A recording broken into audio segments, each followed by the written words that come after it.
Hi friends, முல்சித்தோட flower நீங்கள் யாரா பார்த்துருக்கீங்களா?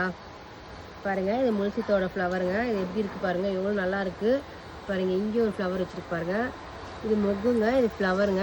இது ஒரு நாளே கொட்டி போயிடுங்க. நல்லா இந்த மாதிரி ஃப்ளவர் வைக்கும். ஆனால் ஒரு நாளே கொட்டி போய் மறுநாள் வந்து அந்த காய் வந்து ஸ்டார்ட் ஆகிடுங்க. அந்த ஃப்ரூட் ஸ்டார்ட் ஆகிடும் வரத்துக்கு. பாருங்கள் எங்கே போய் ஃப்ளவர் வச்சுருக்கு பாருங்கள். கீழே அடியில் வச்சுருக்கு, நானும் கவனிக்கவே இல்லை. எவ்வளோ நல்லா இருக்கு பாருங்கள். 3 ஃப்ளவர்ஸ் வச்சுருக்கு பாருங்கள். 20 லிட்டர் நான் பக்கெட்டில் தான் வச்சுருக்கேன் பாருங்கள். எவ்வளோ பெரிய செடியாக வளர்ந்துருக்கு பாருங்கள். நான் இதுக்கு எந்த உரமும் நான் கொடுக்கவே இல்லைங்க. இதுக்கு வந்து என்ன காய்கறி தோல் கூட இந்த பக்கம் லாஸ்ட்டில் இருக்கிறதால நானும் போடவும் இல்லை.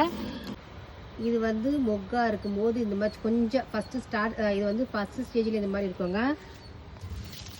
செகண்ட் ஸ்டேஜ் வந்து இந்த மாதிரி இருக்குங்க. தேர்ட் ஸ்டேஜ் இந்த மாதிரி இருக்குங்க.